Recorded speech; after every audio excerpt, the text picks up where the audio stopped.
DuckTalks is part of Res TV's network of podcasts. Check out res.tv for other great podcasts. Who's the cyborg? Is that? It can't be.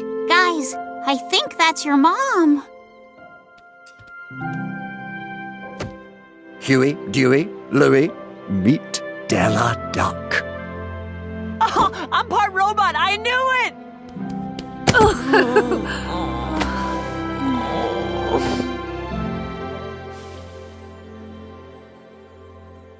Wait, Huey, Dewey, and Louie? No, their names were supposed to be Jet, Turbo, and Rebel. I could have been Turbo. I told Donald. I wrote it down in case no one could understand him. I could have been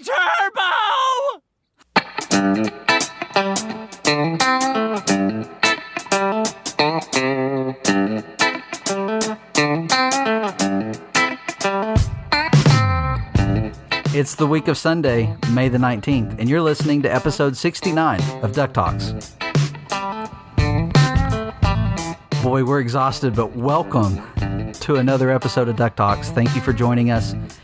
Hey, if this is your first time listening to the podcast, thank you so much for giving us a listen to. And if you're a regular, or maybe you've listened once or twice, thanks for coming back. And man, we're ready to talk about some ducks. My name's Mitch. I'm one of your hosts. With me tonight, I have my good buddies, Pirate Steven. I don't know why I said the. Oh, you know what? It fits. Ahoy there. Pirates here. Pirates here. And then we've also got Josh. Hey guys, how's it going? I guess I'll call you CC Runner 524. Yeah, you can call me that. You've been doing it the last few weeks. You've been including that in there. Letting everybody know. You spreading that brand around. Yeah, CC Runner 524. Follow me on Twitter. But, you know, we had so much fun last week with all of our friends calling in and interrupting our podcast. Nah, I'm just kidding. They didn't interrupt the podcast. They made it amazing. It was such a fun time. We wanted to kind of recreate that and do it all over again. And so, I mean, because we got 5 episodes of DuckTales to talk about. It's just nuts.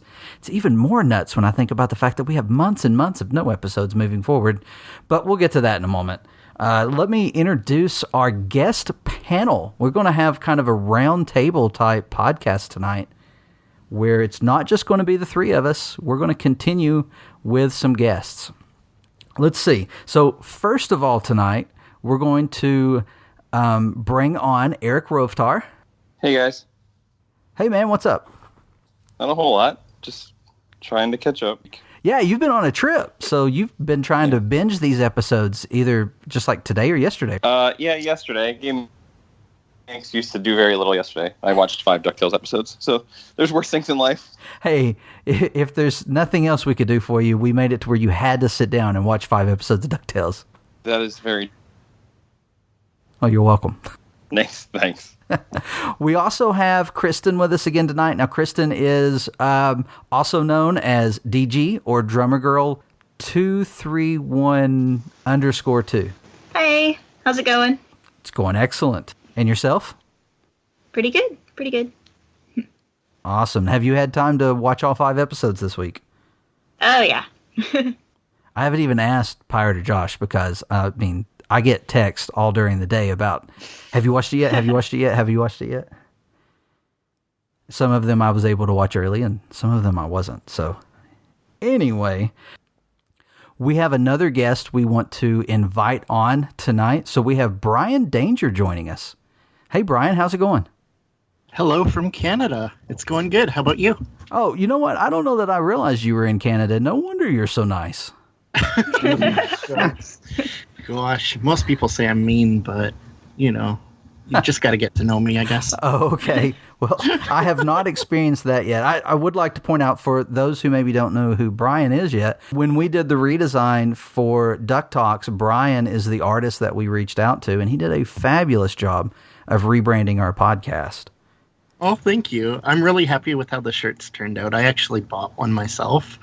It's super comfy, and I get comments on it all the time. Oh, that's awesome. We love the artwork. I have it on my phone. You know, we've got Pirate's been walking around Orlando in his shirts all weekend, all weekend. Oh, that means so much to me to hear. Oh, gosh. Is Danger your middle name, or is? That's the mystery. Ooh. It's always fun to talk about where people get their online names and everything, because like mine came from Disney Infinity, and I was thinking this funny story. I was thinking about creating a website, just kind of keeping up with news about it, because there weren't enough of those already, just for fun. And guess what? It ended about the time I did that. So I've just kept the Infiniroma.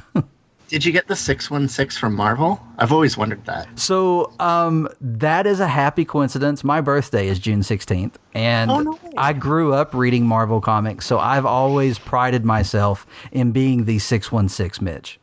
That's fantastic. But I'm sure a lot of people think that. I honestly, it's kind of a callback to that, I guess. That's so cool. We're going to actually jump into some news. I know last week we thought, 4 episodes, we really need to jump into these. Sorry, I just got a text from my wife. I'm going to share this on the podcast. She sent me a text with the Donald Duck, the mug with the hat, the lid. Oh, I want it. It's awesome. Eric sent me that a few weeks back. No, that's part of what they're advertising for his 85th birthday at Shop Disney. It's actually, that is already out. The other items are not yet, but they're putting that in with the other stuff that they're promoting for 2 weeks from now. Yeah, we're hoping we get a big selection of 85th merch. That's going to be in June. And then again, our wallets are hoping that they go easy on us. I just bought a whole bunch of Bulbasaur stuff after Detective Pikachu. I am going to lose my entire room to Donald this year. That's great. I've heard good things about that movie. People really enjoyed it. It's incredible. I cried. Oh, it's tear-worthy. Definitely. Well, it was more so just that I'm such a huge Bulbasaur fan, so I was so overwhelmed when, spoiler alert, all of a sudden 11 Bulbasaurs were on screen at the same time, and I just could not emotionally handle it. I got that. Mike's Friday. Yeah. I'm sorry, I totally derailed everything. Last time we had 4 episodes to cover. We felt like that was going to be too monumental. So we stayed out of news. There wasn't a lot of news at the time. We stayed out of merchandise. There wasn't a lot of merchandise at the time. But this week we're going to try to cover some high points of what's going on before we jump into these 5 episodes that are just amazing. I just can't believe how good they were. And yet no new episodes till September, if you didn't hear about that. That's what we're going to start off talking about, was the fact that, man, we've got these 9 episodes. That's just crazy. 9 episodes back to back. And then really, we had 10 amazing episodes. Just one of them wasn't a premiere because we got to see the Della Duck episode beforehand on Monday. The kind of bookend, because we had Della episodes around Mother's Day, which I don't know who planned that, but that was perfect. That was really convenient. So we had the Della episodes, and then we went through the 4, and now we had 5 more. And was it on Friday that they announced that we were going back on hiatus until September? I believe so. Yeah. Do we know where that announcement came from? I just know we retweeted it on Twitter. I just remember you guys saying it. Yeah, somebody had it. It might have been, and probably all of us don't have cable and we watch this other ways, but DuckTales usually throws a promo in there somewhere, and it said September was when it was going to go back for new episodes. So that was a shock to a lot of people, I'm sure. Yeah, we're going to play that promo for anyone who hasn't seen it, but it does. It lets everyone know that the show's coming back in September. There's a lot of really awesome footage in that promo. Have you all seen it? Yes. Yeah. Oh my goodness. Mm-hmm. Oh man, I was freaking out. Mm-hmm. So Josh has been going through that promo and doing some screen caps for me today because I had other things going on. And I volunteered to do a blog with just kind of, going over that promo and covering everything that's in it. And I know I did not put this in the notes, but my wife is still texting me. This is so abnormal. Like ADHD, I cannot do 2 things at one time. Do you guys like not live together or what? I mean, So we're on opposite. She's sitting on a couch next to him. yeah. She keeps rolling her eyes. relationship. Every time I mention her, she rolls her eyes. No, she's on the other end of the house because where we moved, I was too loud. I had to move. I'm in my daughter's bedroom on the other end of the house. I've So you got went from like a townhouse to a mansion. Is that basically what you're trying to tell us? yeah, that's what it is. You just kick your daughter out of her room. Yeah, well, she's cool with it. She loves going to bed in our bedroom. So I'm sitting here at her tiny desk. I've got my microphone, and this is totally staying in the podcast. I have my microphone on a plastic storage bin so that it's up to my height. And my laptop is sitting over here below my knees on her chair. So, and I went and bought a fold-out chair so that I could be more comfortable. That's amazing. Dedication to podcasting. Yep. Josh, I totally can't find my email now with those screenshots so that I can do this. I asked you ahead of time. I know, I opened it. Post them to a Google Doc and then send them to me so I can have references. Let's see. You have no idea how long it takes me to actually get through an episode of DuckTales because I have to stop and constantly take screenshots just to get references. Because I'm like, oh, I want to draw Della. So I just screen cap every single angle I can get. Yeah. If I showed you the pictures on my phone, I actually had to go through and start cleaning off my phone's memory because I have so many references for drawing. And of course, all I do is doodle and sketch at work. Yeah. So, I mean, there's a lot of scenes here. I mean, we get Webby on what looks like it's like an island or something with another sword horse or unicorn. Nice. Whatever your flavor is.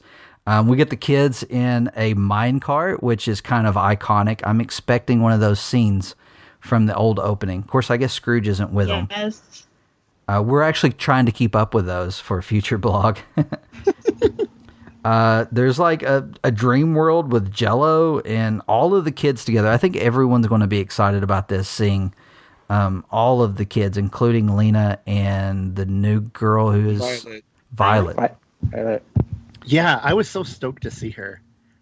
I know we're probably gonna get to her eventually, but it's just exciting seeing new characters and having their place in this universe. And this is something that I really like about this show is it's got such fantastic world building. And it just brings everything full circle. Yeah. No launch pad or Glomgold in this one though. I'm sorry. I know, right? And no Darkwing. But I think they're trying to prove the point that they don't need them to carry the show. Yeah, and they have Donald for a little bit, don't they? Yeah. They show him in a golden rocket, which looks promising, hopefully. Yeah. I think it's funny that a lot of people are upset about the hiatus because how'd you do that to Donald? Leave him in space for 4 months? He's still going to be in space during his time. Right after he was molting, too. I know. He's going to go back to being bald. He's going to have to wear pants. No! Not pants. He at least has Oxy-Chew, though, so he's good. That's true. Lots of Oxy-Chew. Yeah, he took a plentiful amount in his mouth. Yeah. It kind of reminds me, it's supposed to be sustaining, gives you food and stuff too. Yeah. Kind of made me think of in Lord of the Rings, right? You're supposed to take that little bite of the elf bread and it's supposed to sustain you, but that the hobbits ate a whole bunch. And made me think of Donald eating a whole bunch. I wonder if that would provide too many nutrients. You might put it all He's gonna get his the way feathers back. Vitamins. He's going to Hulk out.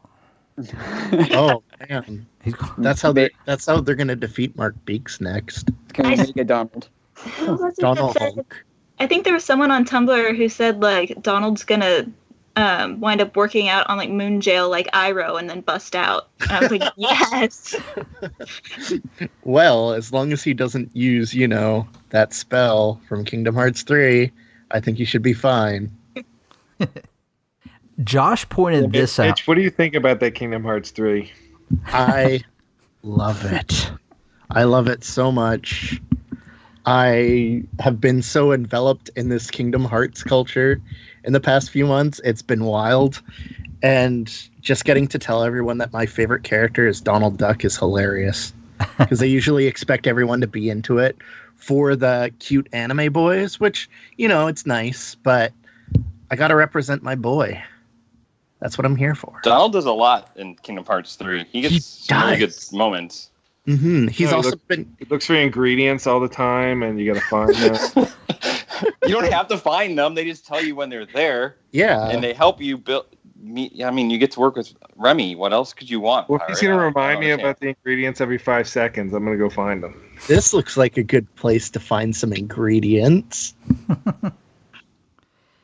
Yeah, I haven't played it yet. Mitch has no idea what we're talking about. I haven't played it yet. Yeah. I haven't played it either. And I was, Eric sent me, we were actually supposed to blog on this. It's on sale right now, or at least it was. Yeah.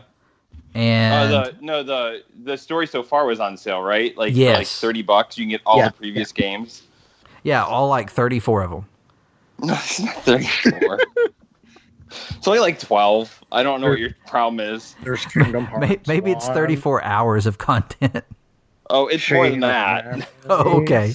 Kingdom Hearts 2. Kingdom Hearts. Sorry, this is 2. a huge segue, but Kingdom Hearts 2, I believe, took me 2 hours to get to the title screen. I think it takes me 2 hours to get to the title screen. 3 hours. Is it 3? Okay, It's I remember 3. it being a while. I timed it the first time, and I didn't after the second time because I knew. Oh, maybe you skipped a bunch of the minigames then. That could have been it too, but I remember telling my friends, like, ooh, I just got to the title. It's been 2 hours. Yeah. But don't you like skateboarding and doing chores and homework? Yeah, so instead of spending the $30 on this game, I actually bought more Life and Times comics. I added 2 more. I've only got 3 left to collect. Oh, wow. Yeah, my partner and I spent like the past year going through all of the Kingdom Hearts games. Oh, cool. Before they released like the complete saga, and we're like, what the heck, you guys? Because we had to buy the 2 that's separate horrible. games. Yeah. Yeah. And we just spent so much time enveloping ourselves into this lore and like meeting these characters and everything. And the entire time I'm just like, you know what? I just really love Donald Duck. And that's what actually led me to DuckTales and to you guys. Oh, that's which cool. is wild. Well, and my daughter Lexi, she watched some of the videos with me because I tried to watch some of these explanation videos to figure out what in the world is going on with that franchise. And she really got into the videos and says that she wants to play it, but we haven't bought it yet, and we will eventually. Oh no. Well, she's still kind of sour over losing Disney Infinity. She's not played much since. Oh, but I would be too. Right? Josh messaged Pirate and I today about this promo, not Kingdom Hearts, sorry, the promo. And but he made mention that he thought, I think this was you, Josh, that one of the images that flashes up is very quick and it's got lightning behind it. Looks like it could be Magica's castle or home. Mm-hmm. It kind of, it's like a cave, more so a cave than a building, but it looks like her head. It does look like her head, and it's got like, There's towers. That tower's behind it, so it could be a castle. Yeah. So, and I'm about to lose some of my duck cred here. What's the name of the mountain? Nubius? Vesuvius? There. What was it? Vesuvius? Yes. It's like an actual volcano in Italy. Right. So that's supposed to be where she's from, or at least in the show. Or no, in the show they said that's where a battle took place, but they didn't say that's where she's from. But I would imagine that's where she's from. Yeah. Probably? Maybe. Yeah. Well, she has a British accent in this one, so it's kind of hard to, I don't know. Oh, that's true. Well, they'll explain that, I'm sure. I'm sure. And then It's okay. Time travel will fix everything. exactly. Right, yes. There's a time tub somewhere. They'll just fix her accent. And then we got the mini Beaks character in this thing too, which we know we're getting an action figure for. We also got some Goldie in some casual clothing, and then we got I'm still guessing this is Huey all roided up. Oh, is that the Super Saiyan one? Yeah. Yeah. It looks like he's in a video game. Yeah. It seems like a lot of the moments might have come from like one episode where the kids have a sleepover and get sucked into like some kind of dream world where like they're all put into their own dreams or their own nightmares, maybe. Exactly. That's what I was thinking. That's true. Maybe that's where the bouncy thing comes from as well. Yeah. If Lena and the other girl, I'm sorry, I forgot her name. Violet. Yeah. If they're involved, clearly there's going to be some sort of magical plot going on. Yeah, all the images with Huey, you're right. They're like 2-dimensional. So it's wild. The background. So, okay. So, yeah, that's going on. It's very exciting. And then at the end of this promo that, you're just getting more and more excited, or towards the end. And then it says new episodes in September. And everybody's like, what? Right. I don't know what's up with the way the Disney Channel does this, but it's not new. I don't know if you guys follow Disney Channel shows, but the more I've looked into this, the more I've found that it's just common that there's no real annual schedule for shows. I mean, there's this loose, we've got episodes, hey, let's do a week of something. Let's put them on at 8 p.m. on Friday nights for this month. Just all over the place. It seems to be kind of normal for the channel. And I don't know if Disney Plus will change any of that because, I mean, we're all already streaming it anyway. Did any of you all wait till 3 p.m. to watch it? No. No. Unfortunately, in Canada, we don't really get that, and we don't have access to it, so I have to use a streaming service in order to access it. We don't even get a lot of the merchandise here. Like I think I've told you guys before, finding DuckTales stuff up in Canada is next to impossible. Mm. Wow. Didn't there used to be Targets up there, and then they started closing the Targets up there? Yeah, we had Targets for like 3 years. But even then, when we had Targets, we still didn't get a lot of the Target exclusive items because of like international licensing and that kind of stuff. Like even up at Toys R Us up here, we don't get a lot of the exclusive things, even though, down south, rest in peace, that brand is gone. Yeah, but it's still kind of alive, just on a much smaller scale. Our Kroger's, which is I don't know how large Kroger's is, but it's a chain of grocery stores. And they, during the holiday season this year, they had displays up for Toys R Us that included a bunch of toys, a toy section. Interesting. That does make sense because after Toys R Us in the States closed down, Diamond, Diamond Comics. Mm-hmm. Yeah, of course you guys do. So I work in a toy store and a comic shop. So I do a lot of ordering for toys and comics and things. And of course, sometimes there's stuff that's inaccessible to Canada. But I noticed after Toys R Us had gone down, a lot of items that had been previously mentioned as no longer available suddenly started coming in stock again. Mm. And a lot of them were Toys R Us focused. We've definitely missed the large toy store. We don't have anything like that in our area any longer. You've got to go multiple places. Finally started finding those Lego minifigures. That would have been a great transition instead of going into MegaCon. Let's do that first, though. Our plan is we're actually going to do a whole episode talking about MegaCon. And Jason, who wasn't able to join us tonight because he's actually traveling from Florida, is going to join us for that episode as him and Pirate kind of break down everything that happened at MegaCon. Or at least all the things they're willing to tell us about what happened at MegaCon. But I think Pirate's going to tell us a little bit about it tonight because, I mean, it just ended today. It did just end today, and we were very grateful to MegaCon Orlando for inviting us to be part of the press and cover the event. Mitch was supposed to come with me to the event, but then he sold me out. Mitch. It was, it was fun. So it was my loss, sir, no doubt. My loss. We met up with Jason and had a good time, and there was a lot of cool stuff there. It was fun covering the event. I mean, a lot of people covered the event. There was a lot of press, but to do it as a Disney afternoon focus was a lot of fun, just to find things on the showroom floor that were aimed at Disney afternoon or or the people that were there. Jim Cummings was there, and it was cool seeing him on Friday, the same day that the episode aired. I didn't get to take picture with him or do an autograph, but as he was walking by, I told him he nailed it, and he told me thanks. So that was my interaction with him. James Silvani was there. He's one of our favorite people. He did some commissions for me, Darkwing commissions for me. Signed anything I could possibly throw at him that I have, and I have a lot of his stuff. And then Joe Caramanga, probably mitched his name there, but so I can actually say this one correct. It's Caramagna. Caramagna, yeah, he is extremely nice guy, and all of his proceeds. He's the DuckTales head writer for the DuckTales comic, and I got to talk to him and geek out about DuckTales with him.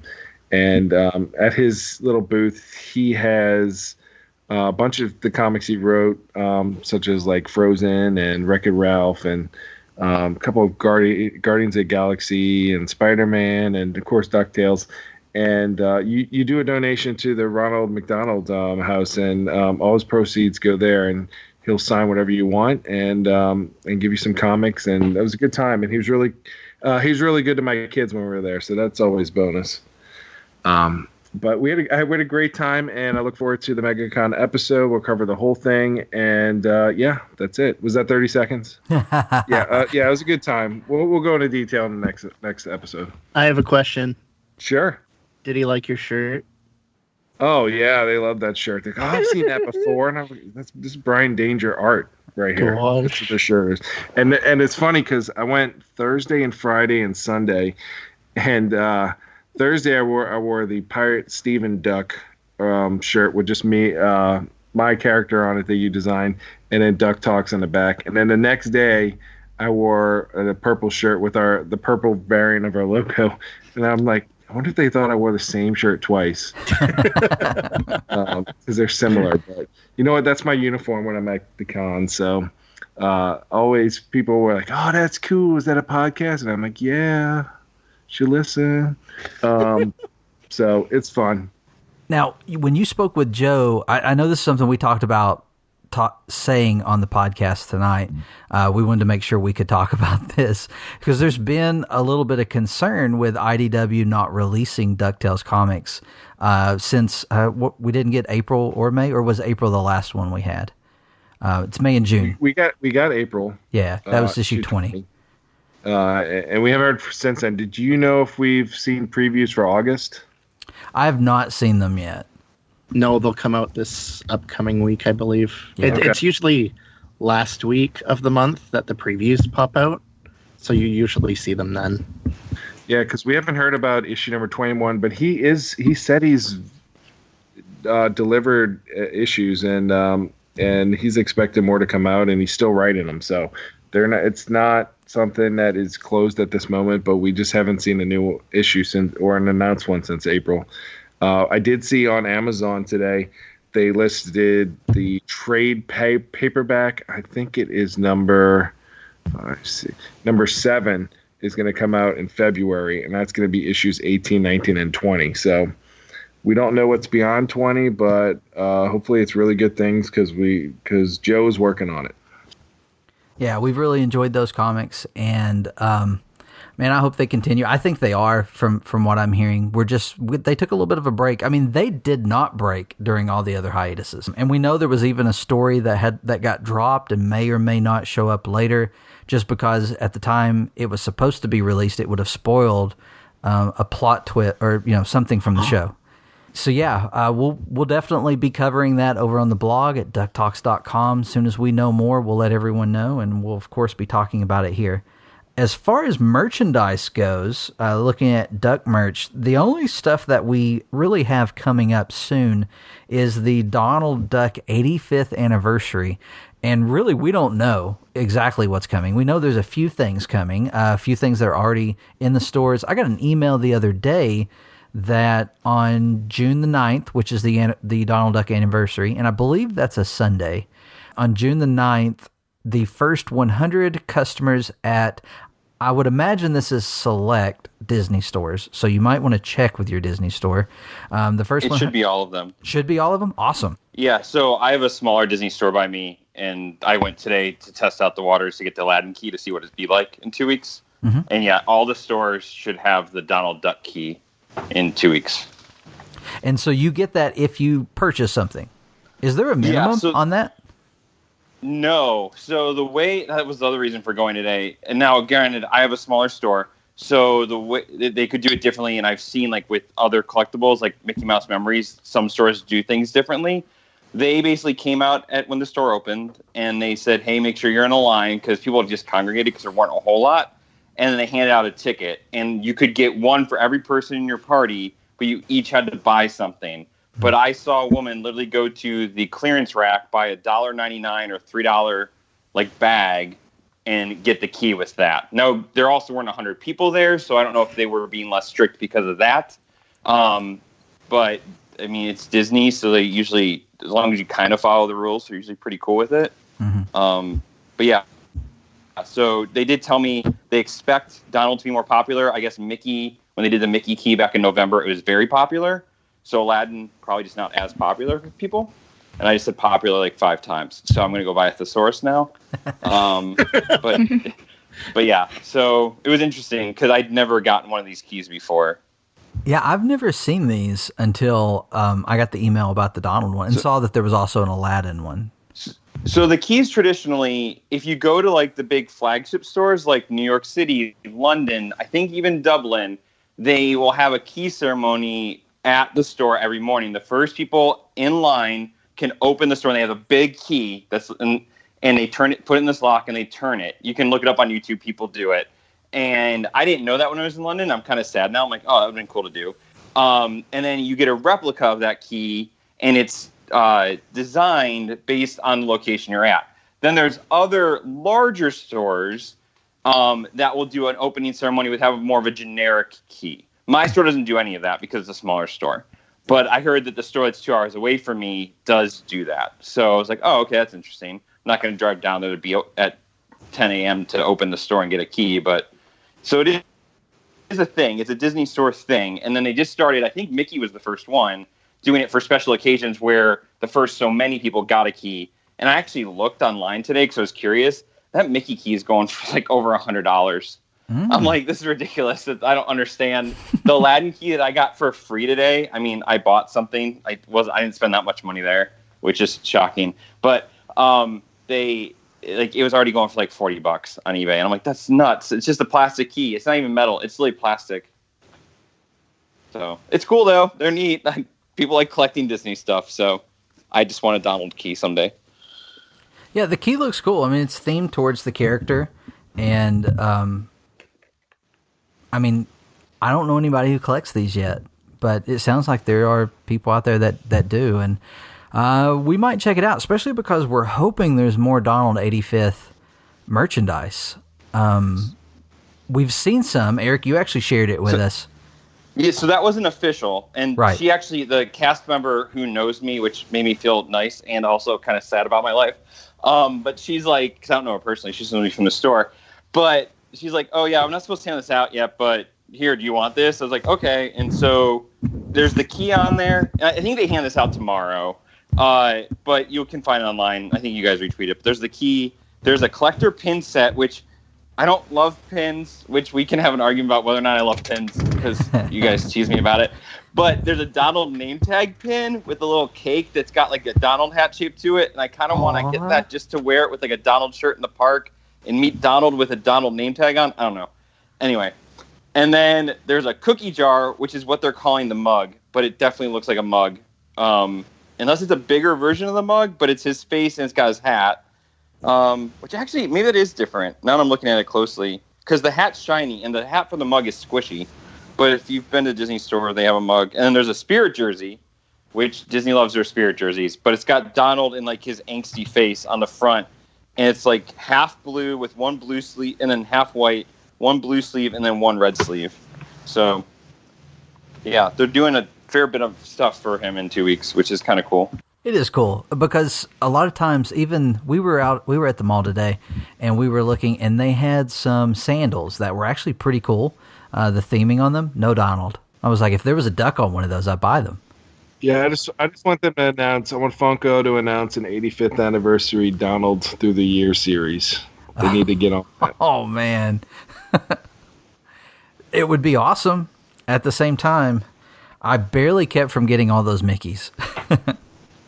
I feel like Mickey is easier to do as well because Mickey's costume changes. Mm-hmm. Donald's costume hasn't changed that much. So like Funko, like at least in their Pop series, it'd be kind of tricky to do because their build's not going to change. Like you're not going to have like a long build Donald, like original Donald. But I mean, I'm with you. It'd be cool if they do it. Or like they could just do the mini vinyls like they did the Mickeys as well. Those would work probably better for Donald. Who knows? It's a good year to celebrate Kingdom Hearts 3 as well because you get so many different Donalds they could do. Like you've got Toy Story and just various different costumes from the other game. And like they could make a whole year out of it just re-releasing these.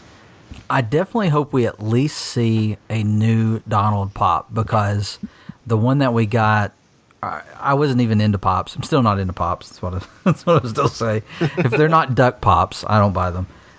I'd like to see a new mold for the Donald Pop. That's what I'd like to see for the 85th. And if we get a bunch of others, that would be cool. But I at least hope that for the 85th anniversary, we get a new, updated mold for Donald. So we're going to jump into these episodes very quickly. I know some of us have been collecting the Lego minifigures. How are you guys doing on those? I have Scrooge and the Triplets. Nice. I have a good friend, shout out to my friend Nick at work, who is able to feel with his magic fingers along the packaging and pick me out one of each. And that was like within a day. I had them. It was great. That's perfect. I don't have any. No, I have the whole. There's a few YouTube videos that say otherwise. I have the whole set, and yes, I may have provided some. But one tidbit I did learn at the Lego store when I was in Orlando: if you get a duplicate that you already have, you can take it there and swap it for like another pack or something. Really? Oh. I don't know. He was trying to explain it to me. I was intrigued by that because I have one duplicate. I'm not really sure what to do with. They're not giving me my money back, but I'm like, okay, I don't know. But yeah. So if you do get a duplicate, you might just want to ask your Lego store. That's interesting. I think Pirate finished his collection. Yeah, actually, I found them at Walmart right when they came out, and I felt around the packages, and I got most of them in that one visit. And I went full on Series 2, so I have everything, and then Eric was able to provide me with Dewey, which was the last one I needed, so got them all. And I have Series 1 too. I'm not bragging or anything. I still need to get the Donald and Daisy from Series 1. They've been running about, I think, $8 a piece on eBay. Just buy the whole $350 castle. You get them included. Oh. I've got the Donald. I did see a Daisy the other day. I might look that up for you just in case. See if I can hook you up. That'd be cool. Yeah, I'd like to get a hold of those. Now, so I was kind of in the same boat as Pirate. My kids wanted them as well. So I limited what I got. I got a full set of ducks. We have completed another full set of ducks for one of my daughters. And then we have all but Dewey and Huey in the other set of ducks, except I just got them on eBay today. Paid about double, but I don't have to keep feeling for them because I don't have that many in my area. I found them at one Target, and they're all at the registers, which is the worst. Trying to stand there at the registers, and I just put a bunch of them in the buggy and went back to the shoes. And felt through packs. You're naughty. You're naughty. Listen. And then I took them back. Perspective, you are a nightmare. I did go put them back on the pegs. We have to watch people like you because it gets tricky. People are real shifty, and like usually we're nice about it. Like we're just like, yeah, go on ahead and just like let customers pass if they need to get to the till.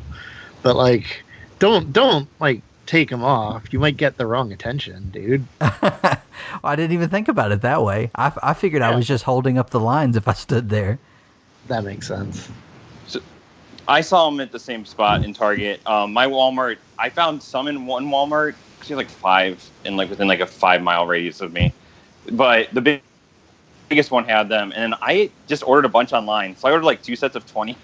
I'm gonna return half of them. I have a box I need to take back to Walmart. But yeah, and then just felt them at home because, like you guys were saying, I'm too nervous to try and feel a bunch of minifigure bags in public.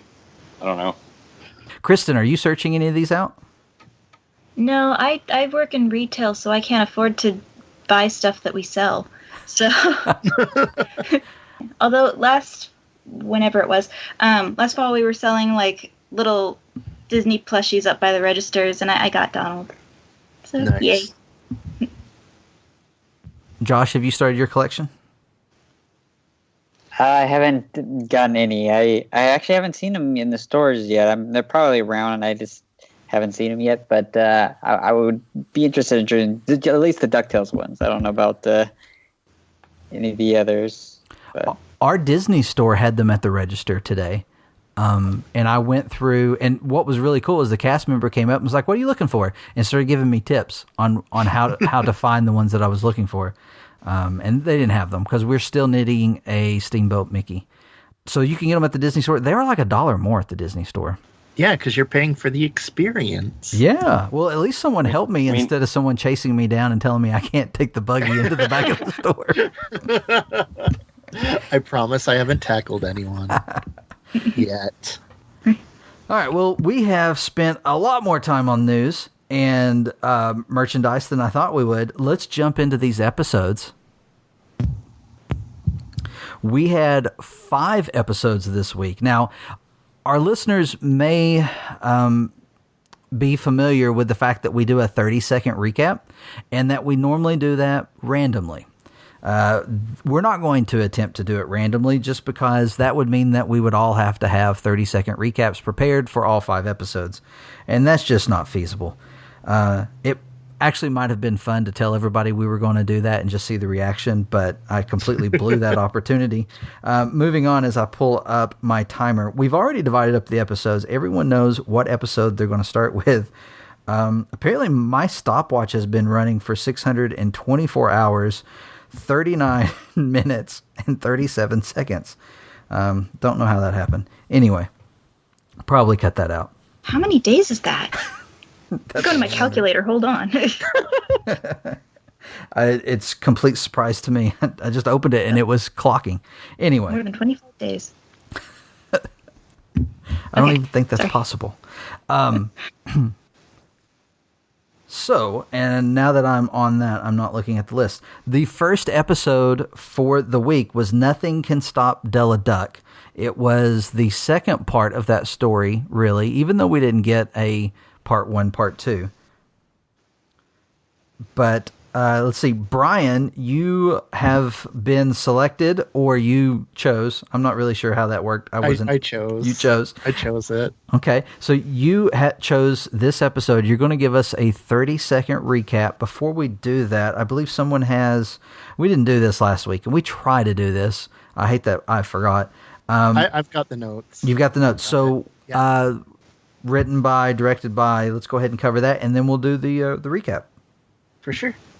So Nothing Can Stop Della Duck was a wonderful episode directed by our boy Tanner Johnson. Shout out to you, Tanner. The story was by the very talented Francisco Angoñez, Madison Bateman, Colleen Evanson, Christian Malgalas, and Bob Snow, with the teleplay by Colleen Evanson. Now remember, I'm Canadian, so if I pronounced any of those names wrong, I'm very sorry. We also have storyboards by Vince Aparo, Emmy Cicerega, and Ben Holm. Can I do the thing now? Yep. Just let me know before you start so I can start the timer. All right. So we can give you 3, the criticism. 2, 1. Della Duck, having been triumphantly tricked into returning home by her friend from the planet Moon, finds herself reunited with her family, minus one brother, and meets her darling boys for the first time. She hesitates on her entrance before making an accidental and amazingly embarrassing first impression. This interrupts our good boys and Webby too, as they were off to go on an adventure, only to find themselves on a more dangerous one. Motherhood. Probably more horrifying too. Della does her best to make up for lost time, fumbling and making the best of it. The boys accept these horrors and do their best to make their mother proud. We learn that parenting takes time. They fight a robot. I cried, and it was amazing. You know what? I don't even care that it was 10 seconds over. That was just amazing. I felt like it was a novel there. You should do this professionally. Oh, thank you. That was a great recap to a great episode. It really was. I really loved just the interaction she had with each boy and how collectively they were kind of coming to terms with the fact that she's obviously not used to this. My absolute favorite moment was when Huey, color red, that's his name. He's eating cake and his pupils just dilate like crazy. And he just starts slapping his hands nonstop on the table.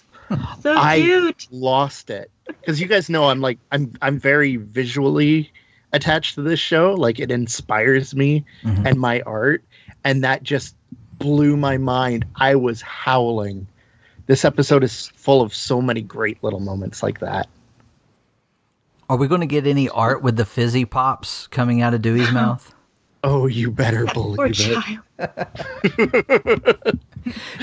One thing that I feel like I was on the edge of my seat, ready to see what was going to happen with the kids, because we had that promo last week that showed Della and Scrooge, seeing each other for the first time in 10 years, but we didn't know what was going to happen with the kids. Yeah, and it was very emotional, and they did a great job with that scene. Yeah, I love how each character kind of got their own moment in reuniting with Della, and it wasn't like everyone meets her all at once. It was first Scrooge and then Dewey and then Huey and then Louie. And it was very family oriented as well. Like you felt everyone's presence and how they bring to this family. Even Donald, who was especially vacant during this episode, you got to understand their relationship and how frustrated she can get with him. We find out who named the triplets. It was him. Yeah. Donald Duck named the boy. Wait till she finds out that Louie isn't short for Lewis. Oh no! Oh no! So what was the names? Jet, Turbo, and Rebel. And it suits them, I think, in a way. And I love how Ben Schwartz said, "I could have been Turbo." Oh, good. And it's funny because he was in the movie Turbo with about the snail that wanted to be a race car. Oh, was he? NASCAR. Yeah, he was Skid Marks. Oh, no way. I thought the whole Turbo thing was a reference to Wreck-It Ralph. Yeah. It could be, but I could see him saying that about Ryan Reynolds. I could have been Turbo. Oh, definitely. So, and then Madison Bateman, who I believe wrote on this story, could have been. She also worked on the Turbo series for Netflix. So she said that her two worlds kind of collided. Here with Ben Schwartz and then Turbo reference. Oh, that's wonderful. Isn't one of the other episodes that this week also say what one Dewey's middle name was supposed to be? I can't remember. Dingus. Oh yeah, Dingus. His great grandfather's name, right? Dirty Dingus McDuck. Yeah. Comes from there. So now we're waiting to find out what all the middle names are. That's exciting. Didn't we already find out what Louise was? I don't remember. Llewellyn. Llewellyn something Duck. He introduced himself in that episode with yeah, Sir Louis Esquire. Frank said that was made up. Oh, was it? Esquire thing. Yeah, he was just trying to sound fancy for the first Doofus episode. Yeah. Well, he fooled me, so bravo. Well done. I think one of the interesting things about this episode is like a lot of people who've been hating on Della this whole time kind of, came out of the shadows again to start hating on her. But then when you actually look at each individual scene, a lot of the things that happen, like, it doesn't actually reflect that badly on her. Like, dessert before bed, it didn't sound like she was planning on doing that for them every single night. Like, it seemed like it was a one-time thing, which isn't detrimental at their age, but she didn't know how they'd react to the sugar. Yeah. Which, again, like, no one was there to tell her, hey, by the way, your kids are weirdly sensitive to sugar. And, like, the bedtime story, if she lived through it at that age, I can imagine why she thought it would be cool for them to hear about it. They should have been able to handle it, but they just weren't. And then maybe some of it is because, like, she expects that they've grown up with Scrooge McDuck since they were babies. And, and she probably grew up with Scrooge since he was about, like, 5-ish, based on some hints we've gotten. And she doesn't realize that they were entirely raised by a very, very, very protective Donald. So this is very true. Yeah, because when we go back to Last Christmas, her and Donald are very capable. Yeah. And it's because they've grown up, as far as we know, they've grown up most of their lives with Scrooge. So I could see where she would think they would have a very different maturity level than they currently do. Yeah, they're still kind of newbies at this whole thing. And then with, like, the banister surfing, everyone's like, oh, Della was so childish there. And it's like, I think she's just trying to think back, what did I enjoy when I was their age? And then trying to do those things with them, not realizing that, like, Donald does not let them surf the banister, But she was very considerate of her boys the whole time, of their emotions and also, like, their health and safety. She didn't let Dewey surf the banister when he was still feeling sick. There's no way she would have given him the fizzy rocks if she had known they would do that to them. She didn't, tease Huey for putting on, the helmet and the safety pad. She wasn't like, oh, you don't need that stuff. She was like, safety doesn't happen by accident. So she's really doing her best, but, like, everything's just going wrong, and I feel so bad for her. I feel in a way it's making up for lost time, and she's trying to do it too fast, and that's kind of a lesson to it. And like I said before, it takes patience and it takes time in order for parents to really pick up the pace, especially if you've been on the moon for 10 years. Mm-hmm. Let's talk about the scene that crushed half the fandom, the Delpad scene. I loved it. Pirate, what was your reaction? I wanted them to make out, but it didn't happen. No, seriously though, I thought it was cool that Launchpad had a presence in Donald's houseboat. His picture was on the wall. They had a couple other great pictures of Donald and the kids on the wall, and you can see how that's grown as they've lived with Scrooge the past few months. And I thought it was cool that she obviously wants to be the number one pilot. So who knows if she will regain that again if Launchpad goes somewhere else to hang out with somebody else that gets dangerous. But and whenever Launchpad appears in the episode, I'm gonna laugh. So it was good. It feels very. How do I say this? It feels very on theme for a ship with Launchpad to just crash and burn. Yeah. Well, guys, we all know how this goes. First they hate each other, then they go on a life-changing adventure, then boom, best friends or something more. I don't know what they're going to do with this. Best friends. Best friends. I one thing that I think of, because I know a lot of people, and I haven't seen reactions on Twitter over this yet. I actually was surprised that I haven't seen a lot of it. But one thing to remember with the show, season 2 got a green light before season 1 even started airing. So they were already writing. They probably had already written the majority of season 2 before we saw season 1. They were already working on season 2 before they saw our reactions to season 1. So Delpad may have never been in, therefore they weren't thinking about it. And I can only imagine, because I know from some of the reactions or some of the things Frank and some of the others have said, because Frank has said, I totally support everyone's ships, but I'm not going to speak on them because I'm writing a story and I don't want to, destroy your fandom, but we know where these characters are going. Yeah, I would love a flashback story where we find out that Della knew Launchpad back in the day, and then Dewey finds out that Launchpad's his dad and goes, "Wait, what?" That's like the series finale, right? Oh man, it would end like that. In order to do that, they need to introduce some sort of like Duck Maury and have that kind of setting. He is the father. And then Ducktail does a dance. I totally missed that. I thought it was a Kingdom Hearts reference, but now I get it. Oh, okay. Sorry. No, that's just darkness. Darkness everywhere. Also, Donald Duck is there. I think talking about Della being a great pilot or wanting to still be a great pilot is a good segue into Raiders of the Doomsday Vault. Yay! Kristen, you have chosen to do our 30-second recap of Raiders of the Doomsday Vault.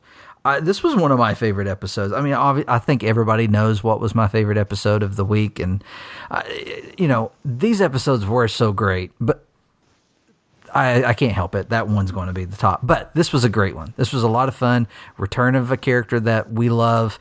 Anyway, I'm not going to say anything because you're going to say it all. Just let me know when you're ready for me to hit start. All right, so 3, 2, 1. Scrooge, Della, and Dewey fly to the Arctic because Scrooge is trying to get a contract securing the Bondrake Doomsday Vault, a bunker for surviving the apocalypse. Della and Dewey go to the vault because they want to see the money tree seeds. Della is a super encouraging mom, but Dewey mistakes her encouragement to mean that she has extremely high expectations where he's concerned. Glomgold handcuffs himself to Scrooge in an attempted kidnapping that backfires. Scrooge blames both Dewey and Della for everything wrong with the vault, even though most of it was just because of Dewey, Bondrake, or the elements. Scrooge, still hurting from Della taking the spear of Selene, vents his frustration that he believes Della never thinks anything through. Dewey accidentally causes several money tree seeds to start growing, which wrecks the vault. Scrooge was wrong about Della not thinking things through, as she thought ahead about how to escape the vault.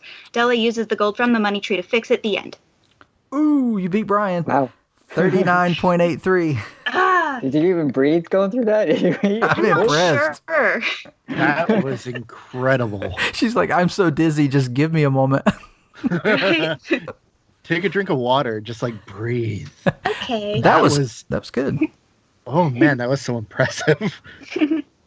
So this was a great episode. Let's talk about who was involved. Raiders of the Doomsday Vault. Matthew Humphreys is the director on this episode. Now, the story was by Madison Bateman. And then on storyboards, we have Stephanie Gonzaga, Vaughn Tada, and Brandon Warren. Great boards in the past. This was an excellent episode. What did you guys think? Oh my gosh. Okay, I love Della. She's my favorite.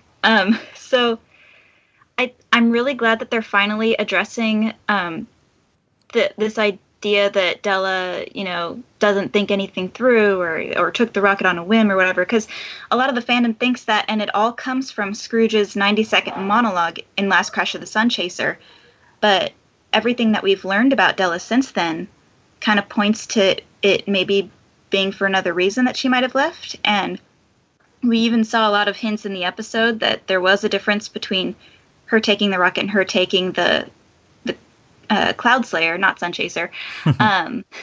That, like, for one thing, this was a whim in this episode, and she didn't leave a note, whereas with the rocket she did. And Scrooge was like, don't you ever think anything through? And it's like, she did actually think things through. She looked at the map. She knew how to get out. She knew how to fix the problem. That was mostly Dewey's fault. He was the one who ran up the broken arm of the thing and then jumped and spilled the seeds and the growth formula and everything. And she came up with the solution for that.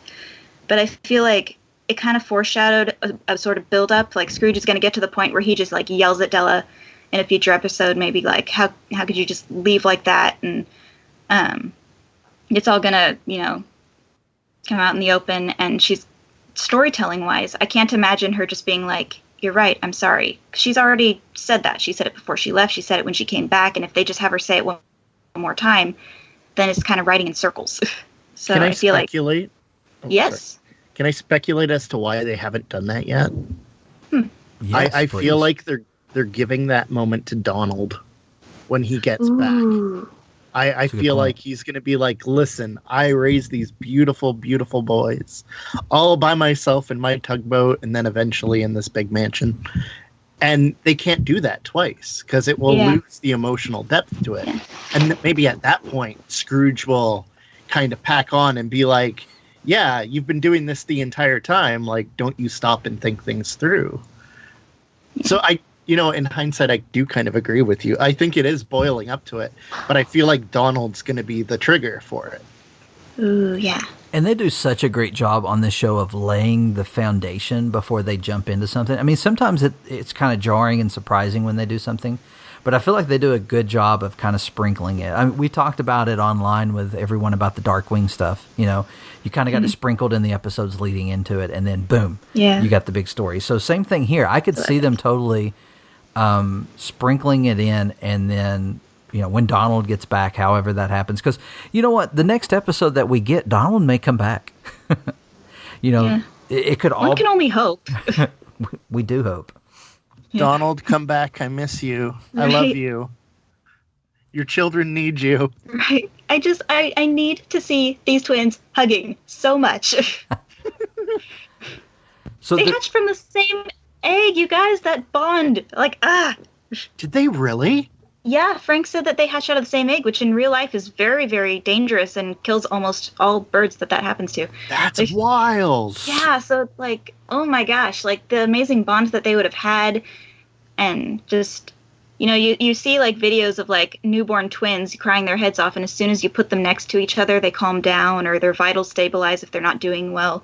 And it's like that could have been their bond from the very beginning, and You're going to make me cry on this podcast. Sorry, not sorry. So, the one thing 11 Bulbasaurs just walked through the door. Yes. Wait, did you say the same egg? Yes. Because didn't we see? Yeah, that's what I was going to say. Because we saw the family picture with Scrooge, Donald, and Della, and there was 3 eggs there. Yes. Oh, I have so many things to say about and there's another picture with Donald asleep on the recliner, and Della actually puts her hand on it, kind of sentimental, and he's sitting on top of 3 eggs. He's sitting on top of 3 eggs. Yeah, and then Jose and Panchito say that Donald was juggling the eggs and he dropped one. So the boys actually came from 3 different eggs. So the boys might actually be fraternal, but just look a lot alike, kind of like a whole Mary-Kate and Ashley dealio, except a lot of people can tell them apart. But when they were little, they looked a lot alike. And then with Donald and Della, 2 fertilized yolks can get encased in the same eggshell. So they would be, fraternal still and everything, obviously. But then for the boys, it'd be impossible for them to be identical and have 3 separate yolks and be in 3 separate eggs. So they might just be fraternal and look a lot alike, weirdly.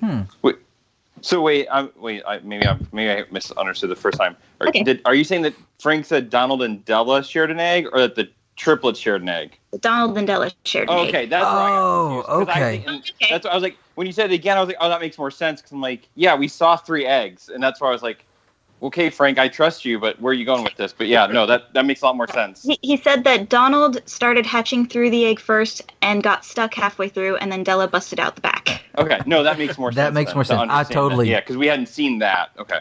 Yeah. Yep, I totally was on the wrong page, too. This. Oh, babies.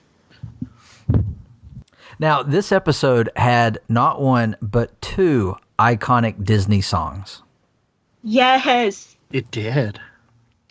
So in my house, that morning, I was getting breakfast ready for the girls while they were on the couch. So thankfully, my kitchen looks into the living room. So I'm watching the episode while I'm burning whatever I'm fixing for them.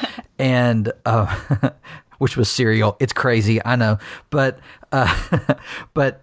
when it cuts to that scene with Dewey and Della in the plane singing, I look in the room and both of my girls' arms are up in the air like they're on a roller coaster, and they're screaming, and they both jump up and start singing and dancing, and it was just amazing. I was so proud. That's amazing. You should be. Now, were you guys kids the first time you saw a Goofy movie? So, what was Goofy movie? 96? Yeah, I would have been a teenager. I was 3. I was in like elementary school, and I remember seeing it like a few times in theaters. So we had it on VHS and we would just rewind it over and over. Yes. Yeah, that was 1995. I would mostly watch it when it would like come on Toon Disney when I was like 7. Yeah, so I was a teenager, but my little brother got that movie on VHS for his birthday, and I can't tell you how many times we watched it. Just like you said, over and over again. And actually, we have this planned out. We're going to do a movie night. He's got a little girl, and we're going to have a movie night. My girls have been planning it. Like, they've got this whole menu put together and everything. And I called him last week and I was like, hey, the girls are wanting to do this. And this is totally inspired by the episode of DuckTales. It's like, the girls want to do a movie night, invite you all over, and they want to watch a Goofy movie. And he was like, a Goofy movie? That's like from when used to watch that movie? And I was like, yes. So we're gonna do that with our families. That's incredible. So cool. So one thing that kind of struck me in this episode was how Della flies versus how Launchpad flies. And I mean, you know, with like Launchpad, he always like crashes every single time he flies. She's got skills. And but she made Scrooge sick. So like she like flies crazy, but she can land. And so this is like their flying styles are different, but then like flying crazy is gonna make everybody like sick, I guess. So you're saying if they flew together, they would fly fine. Oh gosh. Okay. Yeah. Dewey flies the plane just like his dad. No. We lost half our listeners. And then we lost the other half. Seriously, that was a great Glomgold episode. If you come back, I'll draw you all icons. Come back, please. Any episode with Glomgold says something like, weren't you supposed to stop me or something? Yeah, make me not do that. I loved that line where he was all like, oh, you've got like your own whole personal thing going on. Like, it cracks me up every single time. Line delivery. I like when he finds out there's a money tree and he's like, how did you not tell me there was a money tree? And Allison's like, well, I'm realizing you did not pay any attention to all the work that I put together to brief you on this. She is so relatable. Probably the most like well put together relatable character on the show. I really hope she winds up working for Scrooge later. She seems cool and really nice. Well, if this bet goes any deeper, we know who's going to end up running his company. Right. Didn't they say she's based off of like a real world like person that they work with, right? Susanna Olsen, I think. Really? Yeah. She's like the second person in the credits, right? I believe so, yeah. Yeah. Did not realize that. I think Frank said something about like she's kind of based off of how she's always like putting up with their craziness. I'll tell you, that's what real friends do. And then we were talking about the songs. We had Von Drake in this episode again. Kind of sad to find out that old Professor Von Drake is passed. Or at least we're led to believe he's passed. Yeah, I was sad last season when we saw him for the first time and he was back with the foul, not foul. What's the opposite of foul? And Shush. Yeah, thank you. And like I'm like, oh, he's in the past and kind of really old then. Because even in this episode, I was like, man, why aren't we getting a Fat Mojo figure of him? That'd be really cool. But I was glad to see him back in some fashion. But we also saw his family. Who are really old.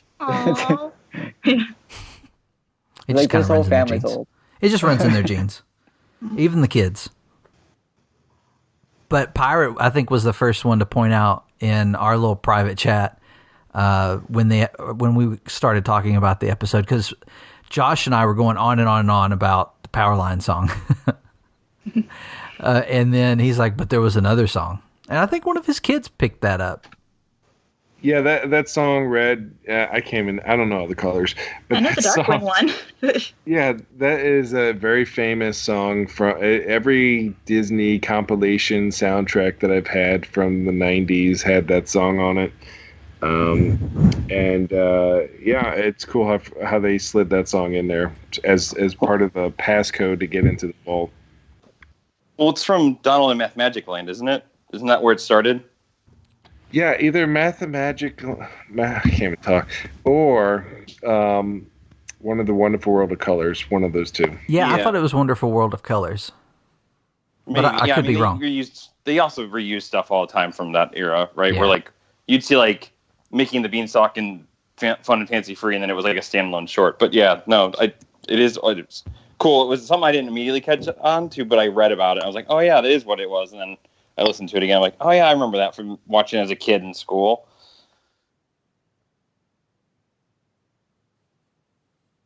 Speaking of school, that's a good transit. No, I'm just kidding. I was just trying to think how to transition over to the next. Schools have libraries. So the next episode was the one that we really thought we were going to get much sooner, and it did get pushed back. And we know that production-wise, Frank said it was actually their request that this episode get pushed back. Some major things happen in this episode. Friendship hates magic, and Eric, I believe you have the 30-second recap for this episode. All right. Ready, set, go. Lena's trapped in the Shadow Realm. We learned that really quick. Webby meets Violet, who we've been waiting to meet for a long time. Violet seems oddly interested in magic, but has a book that Webby wants, and Webby doesn't want to reveal that she's interested in magic and all this kind of stuff. Lena, this whole time, is trying to warn Webby about Violet, because Violet seems to be playing Webby like Lena played Webby. They all get pulled in the Shadow Realm by some weird incantation, because Lena has found the amulet that Lena used to have as it flew off of Magica at the end of the Shadow War and land on the beach where Violet just happened to be, because TV shows. And then eventually they get pulled back into reality, and this time Lena actually joins them because of the friendship bracelet and some kind of spell that was there, and now Lena's there. Meanwhile, Mrs. Beakley and Launchpad bond over Darkwing Duck, and they are now friends, and they like to cosplay together and run about the mansion. And we've got to record this. I love that line from Beakley. Oh, I'm like, wait, don't make me do that again. That's right. I didn't hit record. No, like, no.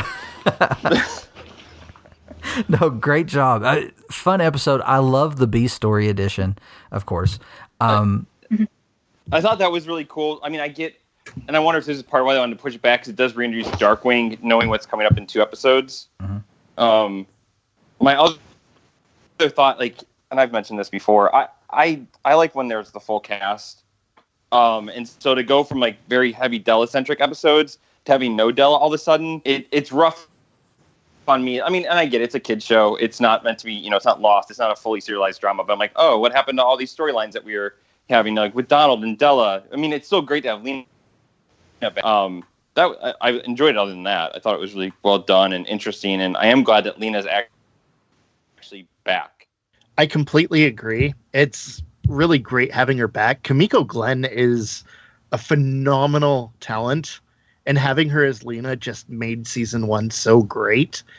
It's hard when you're taking like an existing property and having to introduce new modernized characters and making them fit so well into this world. And this is a point where I feel like DuckTales is just like this incredible embodiment of it, because they're able to introduce new characters like Lena and like Violet, who just stand out so wonderfully and fit into this world and create new relationships for these characters without distracting from, the central point of the show. Yeah. And I kind of really love how they're, really addressing everything that Lena's gone through. Like Frank said, someone asked Frank if they're going to kind of address all the emotional baggage that Lena would have after all those years with Magica. And he said that the arc they have emotionally for Lena is one of the most interesting ones that they have. And that kind of makes me really happy that they're not just being like, oh, she's part of a loving family now and everything's going to be fine. Like, that's what bugs me about, honestly, Tangled so much. It's like Rapunzel would not be that sweet and loving and functional, like, if she grew up only with Mother Gothel. And so it's really good that, like, we even see Lena screaming at Violet, like, get away from Webby, she's mine.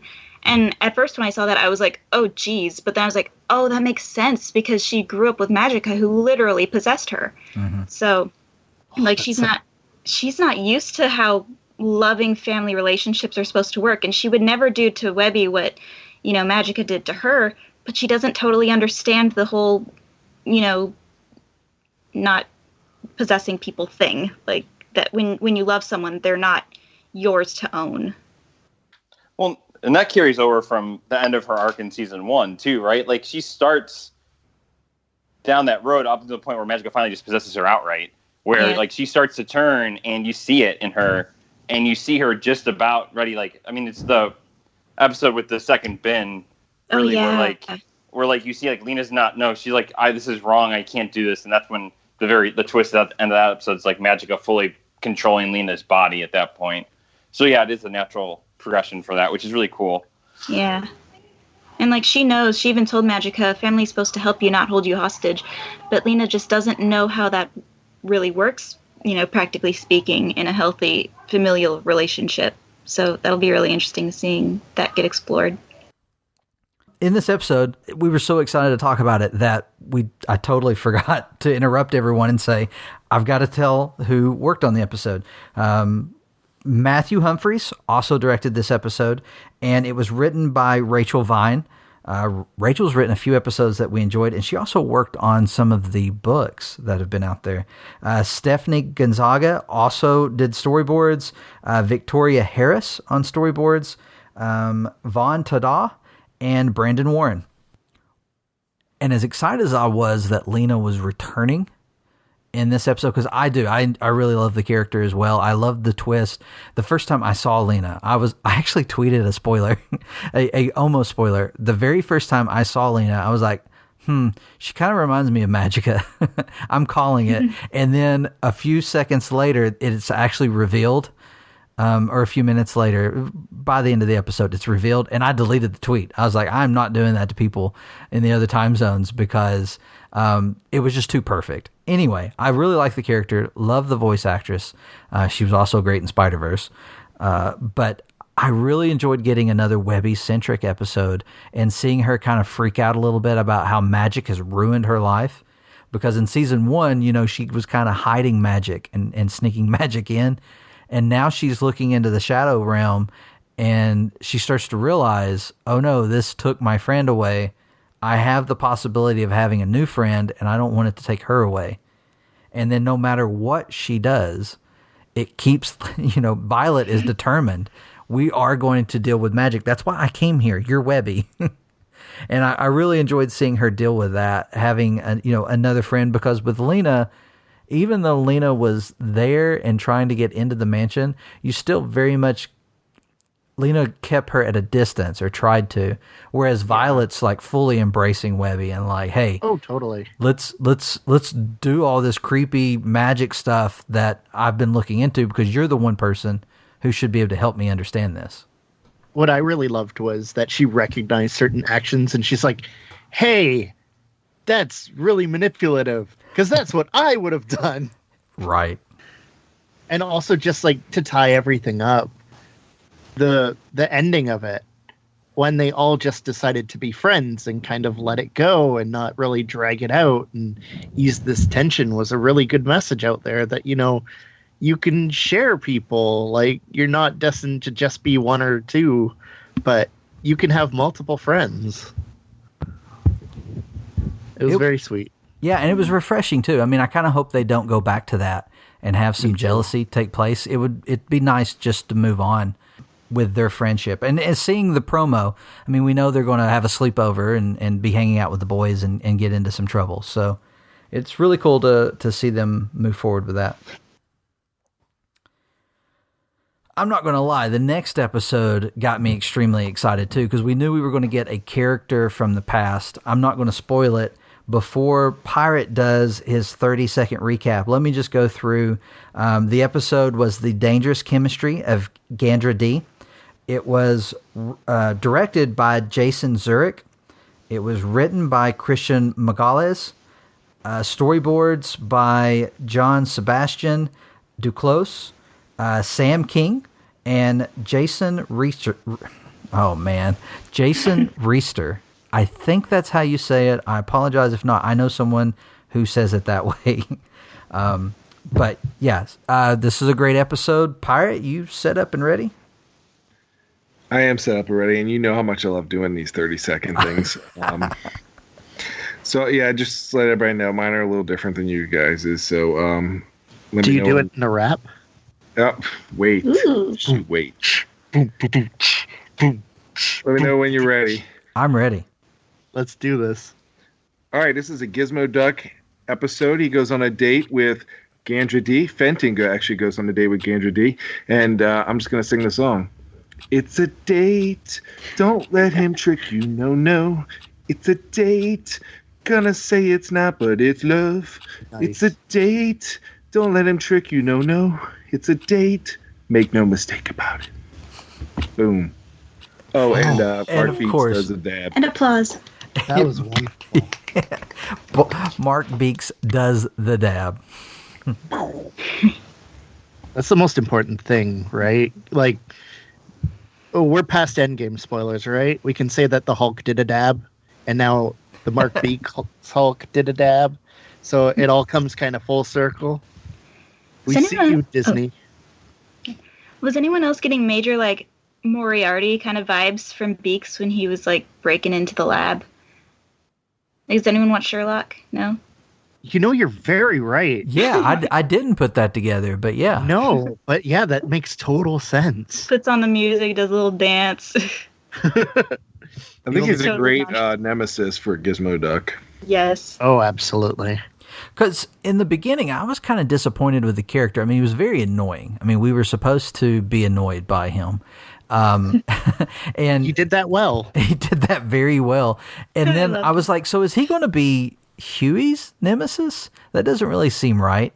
But it does kind of work out because who's Gizmo Duck's sidekick? Huey. So that connection was actually pretty brilliant in the beginning. But yeah, he works perfectly as the foil to Gizmo Duck, and I did not expect this episode to go the direction that it went. I mean, I was completely focused on the Gandra D part of it and getting that character in this new universe. And the actress who played her, Jamila. Yes, fabulous job. Place. Yeah, and the character was a lot of fun. Did not expect that story arc at all, or the Beaks part. Yeah, it was just surprise after surprise, and the fact that, you know, our Jiro Gearloose was locked up in a closet for most of it. That was a hilarious part of the episode. That was delightful. Screaming at them, what was that? My talk-in closet. I love the way those two characters play off one another in this show, and it's so original to this show. Yeah. Because Gyro didn't have any issues with anybody in the old show. He was basically Fenton in the old one, kind of. Just really friendly scientist dude. That's true. I really like this modernization. Like, sometimes you can get into trouble making things edgier and a little more sassy or darker, and they really did that with him, and it works. And you got to give props to the actor as well, because he just like pulls that off amazing. So wonderfully. It's like chocolate to my ears. It's very dry and just perfect. Yeah, and so much attitude behind it. Right. I'm on board with this reboot, like this character. I really love this character. And Frank has said on Tumblr that we'll get more of his story arc. So I have a feeling the character is going to change some, but I'm not really sure what direction it will go. It's also interesting to consider where he is in his timeline as well, because we know he can time travel. Has anybody considered that maybe he might be out of phase with the rest of the show? Ooh.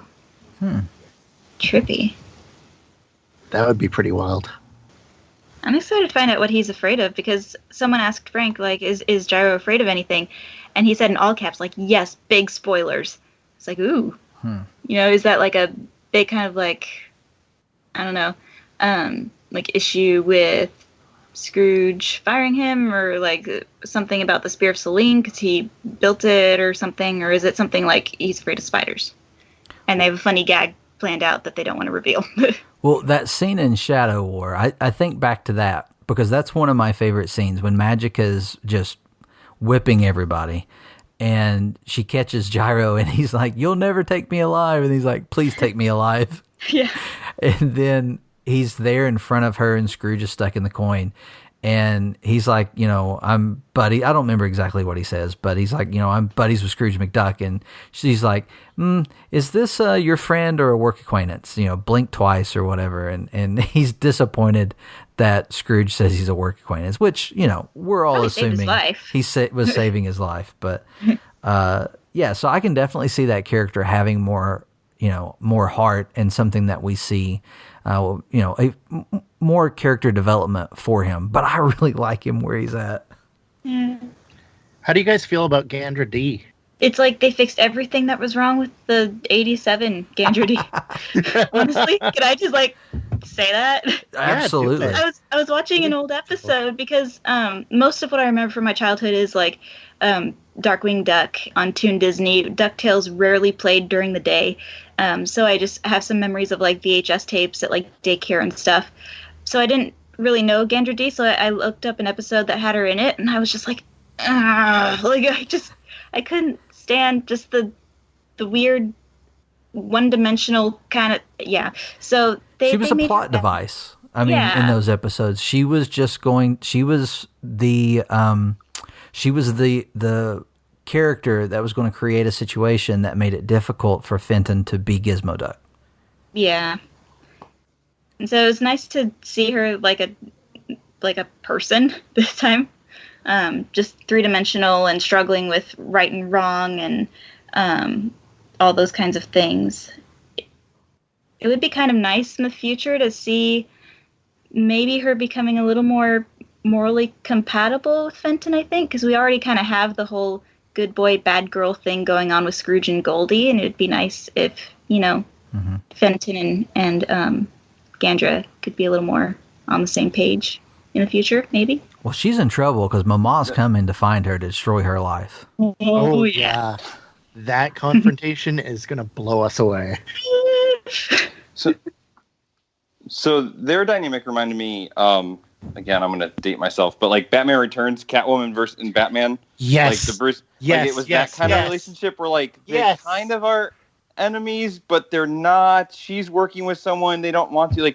Because I didn't see that. I totally didn't see that being where this went. I just figured date episode, something funny, lighthearted. I'm like, oh, this is going to tie into the Mark Beek storyline, and then there's tons of stuff going on here. But yeah, their relationship just seemed like that, where they're probably ill-fated to never end up together, but they will. I guess she's kind of Fenton's Goldie, right? There's this weird attraction, but their ideologies are going to keep them separated to some degree. Mm-hmm. Maybe there's more of a redemption arc there than with Goldie. Because I don't think hopefully all these years it'd be weird to have Goldie change that much. But yeah, I guess we'll see. Yeah, Goldie is old and set in her ways, kind of. As young as she seems, she is over 100 years old. Whereas Gandra's probably in her 20s, so she could still change a lot. Not only that, but now she's been betrayed by her benefactor. So we've got a lot of chances for some really interesting, just gone rogue Gandra D stories. Yeah.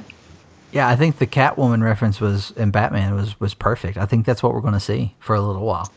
I would be so happy to see that. Where he's trying to talk her into being good, and she's like, hey, I'm just a rock and roll scientist. I do what I want. Oh, can we talk about Huey singing? Can we please? Oh, yes. It was amazing. Huey sings like an angel. I hope his voice never changes. I hope these kids never reach puberty in this show. It's the woodchuck in him, because he's got a badge for that, I'm sure. Probably, yeah. It was just so lovely. And Fenton clapping, with that little smile on his face at the end. He's so proud of his little buddy.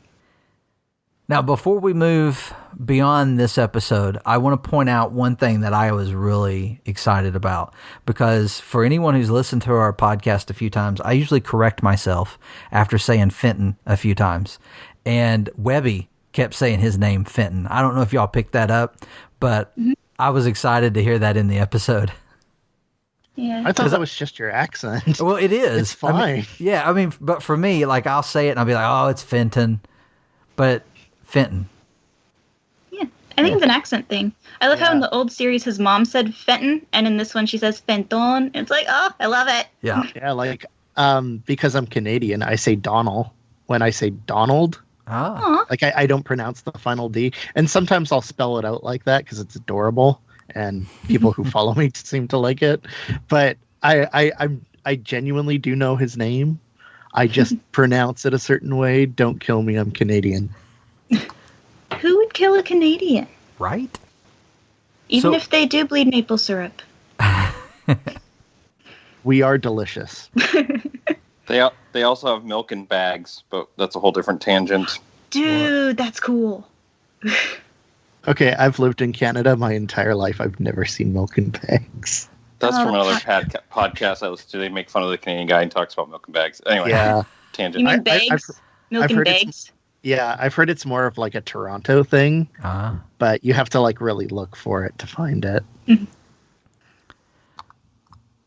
The next episode, The Duck Knight returns. Josh has got to go, but we're going to let him do his 30-second recap before he leaves. No pressure. Are you ready? This is not as good as everybody else, but we'll try. All right, ready? 3, 2, 1.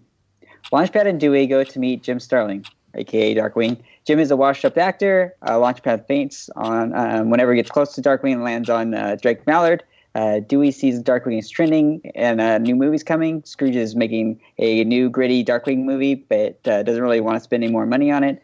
Jim wants to be in the film, but it is given to another actor, Drake Mallard. Launchpad becomes friends with Drake, and Jim goes crazy, turns into Negaduck. Whoa, under 30 seconds. Woo! Even though... You beautiful genius. I missed out on a few things, but... That was masterful.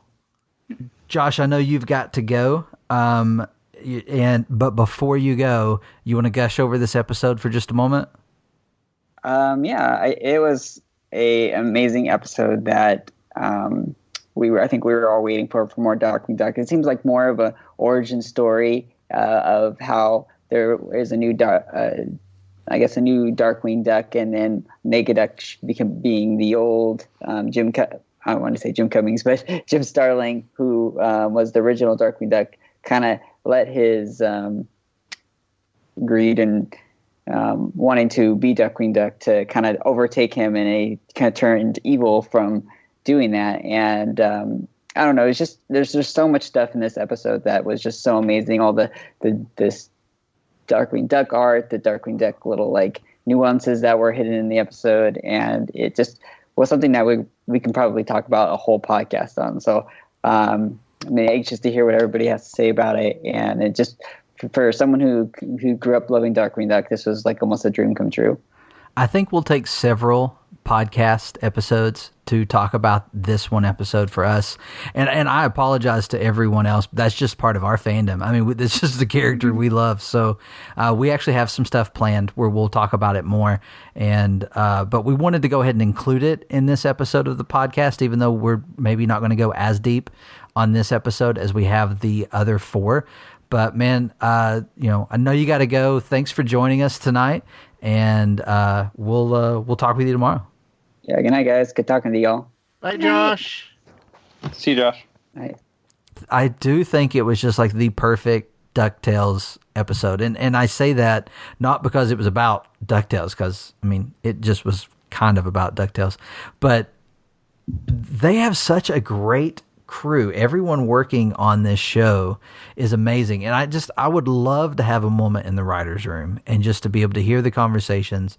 I mean, we know we're going to hear Call Me Maybe blasting the whole time we're there, and there's dancing and all kinds of stuff going on, but I'm so glad that and Frank said it on social media that he was so thankful that Disney let him do this. And I've said this a number of times talking with people online, for fans by fans. And that's how I feel about this show.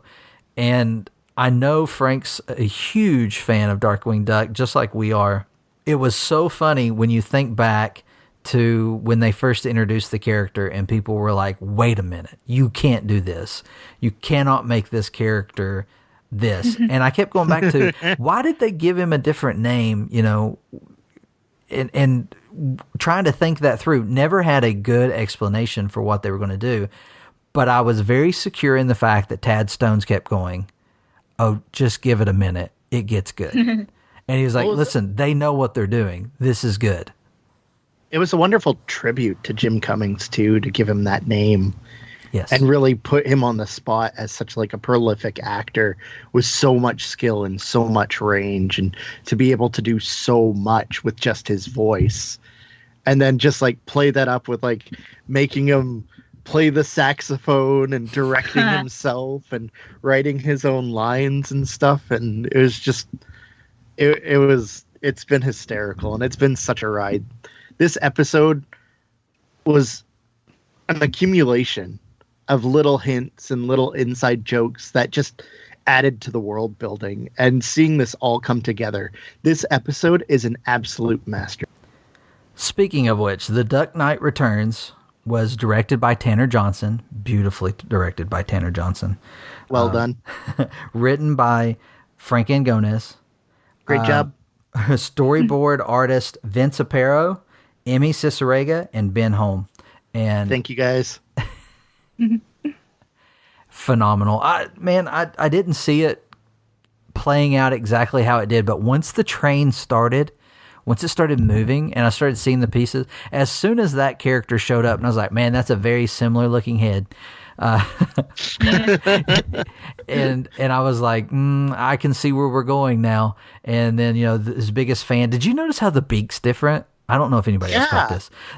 Every other character, they turn the beak up, but with Drake Mallard, the beak is turned down, and it looks so much more like classic Darkwing.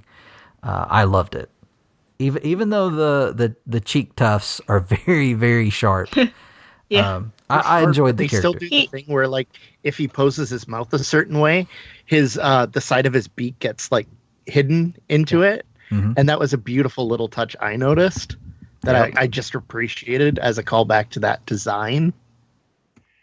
Hey, you're gonna have to look this up, Mitch, or something. But I'm pretty sure we called this episode, and I think it might have been when we were reviewing Beware of the Buddy System.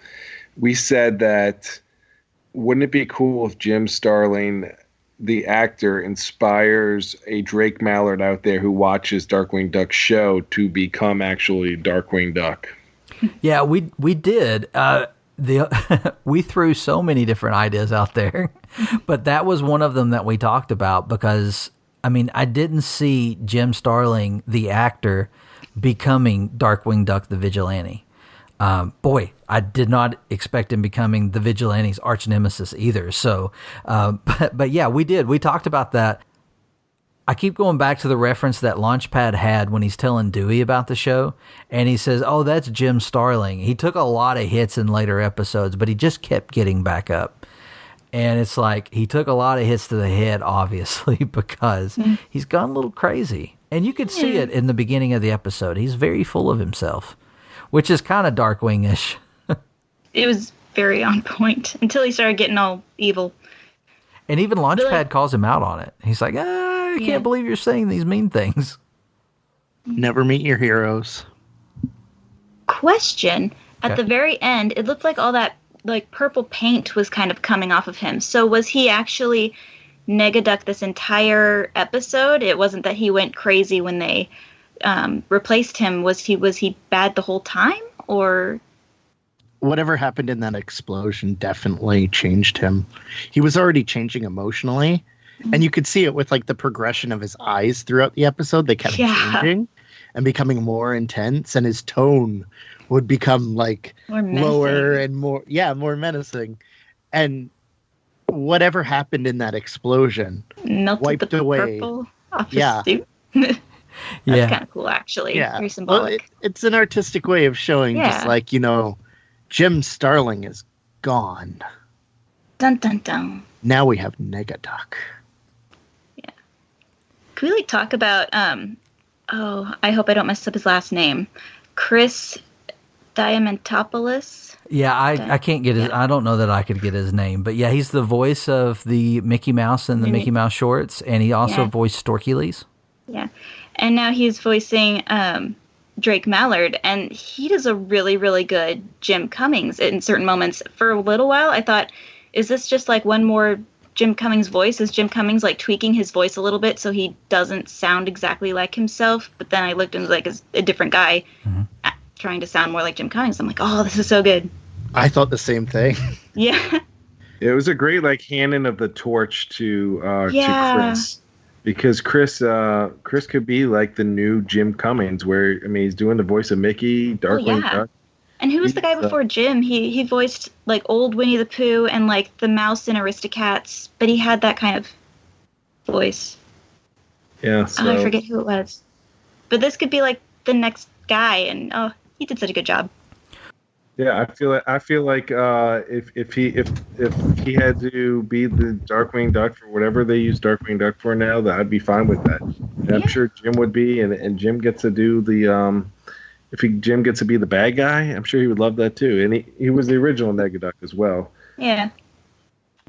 Well, and that's part of what made me think. I think you guys said it, but then it definitely felt like a backdoor pilot as I was watching it. And it does seem like, because Jim Cummings is so busy, that if they wanted to do a show, like a Darkwing show, they might be tricky to get him to do a full, 20-some episode season.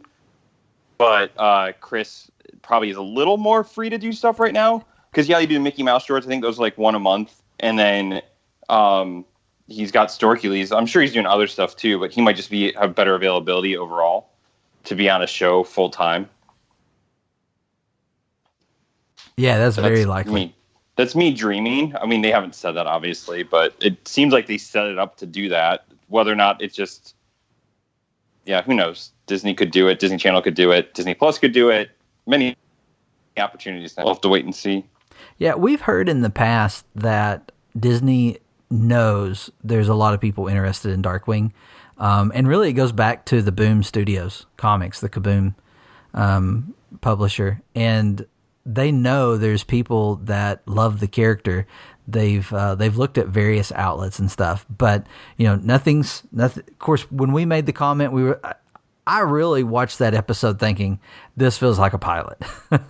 So I could see them doing it. And then back to Chris and his voice, I loved, when I first put it together that this was going to be Drake Mallard, I thought, man, his voice is kind of high. But then when he puts that suit on and comes in with "I am the terror that flaps in the night," he does a Jim Starling. Yeah, he does an impersonation. And anytime he's talking while he's in the Darkwing suit, except for when he kind of has some conversations with Launchpad, who we need to talk about. But he goes to talk about Launchpad. He goes into this almost Darkwing. He goes into a Darkwing Duck voice, kind of like the Batman. I am Batman. Yeah. That kind of thing. He kind of does a more Jim-like voice when he's Darkwing, and I thought it was a great way, to kind of further separate the character from his alias. Because I always thought it was okay. I'm not going to say always, because I realized it this week. He runs around calling himself the Masked Mallard. He's saying his last name's Mallard. Well, with Launchpad, I noticed we so slowly see them become friends, and he becomes more acquainted with him. Mm-hmm. And as an audience, especially coming from my history with Batman and being a Batman fan my entire life, I know that's nothing new for a lot of people, but you see him grow more comfortable with it and really kind of see change and appreciate it and see the talent behind it and the different aspect to it, and that heroes can inspire. And the thing with Legacy is, if it's inspired, it's out of love. We're going to talk about this episode more and more. We're pushing the 2-hour mark on this episode. Of course, it's going to get edited down some. Yeah. So, but yeah, 5 episodes of DuckTales plus some news. It was going to happen. I was kidding myself. But we'll get into this. We'll get into this more. We've got until September. We've got some stuff. Pirate's already been, telling people, don't worry about it. We've got content for the summer, and we do. We've got some stuff lined up. We figured we'd have a little bit of a break. We didn't think it'd be as big a break, but we're already kind of on top of it. So we've got some stuff coming. We'll definitely be spending some more time with these episodes. I know my girls are dying to do something. They're like, I want to be on DuckTalks. I want to do something for DuckTalks. So who knows? There's no telling what we'll do during this hiatus. Before we go, we want to let everyone know where they can find us. You can find us at DuckTalks.com. That is our website. We're getting a lot of traffic right now. Thank you all so much for checking us out. I feel like we can't keep up with the content. There's just so much we could be talking about. And very thankful for everyone who's contributing, who's adding an article or talking about something in the fandom. Just love it and love everyone coming and checking us out. And we just want to be kind of your source for information. That's our goal. I feel bad when we miss something because I know there's some people that when I post something 2 weeks late, I don't think I posted anything that late, but when I post something late and I get comments on it, I was like, well, people are still looking for this content. The people, they're not watching everyone on social media like I am. So that's why we're there. You can check us out on Twitter at DuckTalks. We're also on Instagram, DuckTalks Podcast, Tumblr, DuckTalks Pod. Sorry, I couldn't make all of them line up. But you search for DuckTalks Podcast, you should be able to find us. Of course, our episodes, if you happen to come across it and you've not subscribed, you can do that on iTunes, Google Play, many other places. I know we're added to Spotify not long ago, so you can check out the episodes there and subscribe. I don't think you can subscribe to Spotify, but you can listen to us there. And then, of course, we always post the episode up on the blog, so we're there as well. You can find me on Twitter. I'm at Infinirama616. We mentioned earlier, Josh is at CCRunner524. And I'm at the Pirate Steven. Oh, he's doing his Batman voice. Ooh. And then for our guests, we want to make sure that our listeners can find you because you all put out some great content. We're fans of yours, and we're excited that you joined us. Let's start with Kristen. Kristen, you're mainly over on Tumblr? Yeah, so that's drummergirl231-2. And then on Twitter, I'm not on Twitter very much, but it's at DG231_2. Great blogs, and she also contributes to the website, so we get some great blogs over there. And on Tumblr, we're always I come across her blogs. I try to share them when I get a chance to read them because there's a lot of insight, as you no doubt heard on this podcast. So thank you for joining us. Eric, where can our listeners find you? So just my name on Instagram and Twitter and YouTube. So Eric Groftar, just all those places. Eric does a great job. I've mentioned earlier about his unboxings of the Lego minifigures, but he also sometimes gets a hold of some stuff from overseas from the Disney store. That's really cool. And he likes to visit the parks and do it's blogs on YouTube, right? Your channel. It'd be vlog. Vlogs. It's a dumb word. That's what that's what the kids call it. That's what it's titled. But yeah. So great content there. And then we have Brian Danger, fabulous art. We love fan art. And shucks.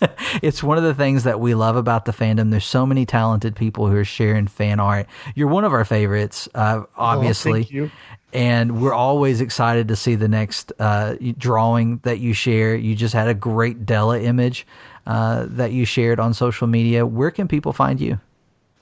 You can find me on both Twitter and Instagram at bdangart. That's BDANG art.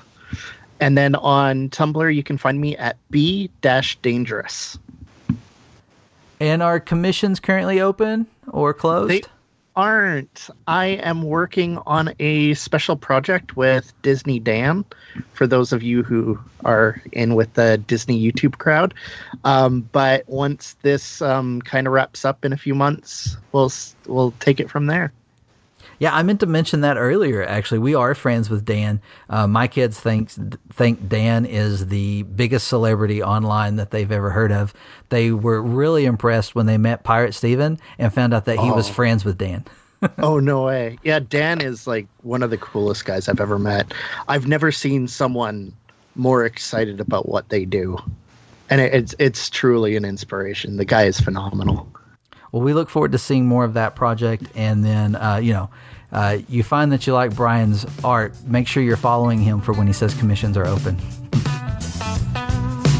Well, that's going to do it for this week. Till next time. Stay glom, Golden. See you guys. Goodbye from Canada. See ya.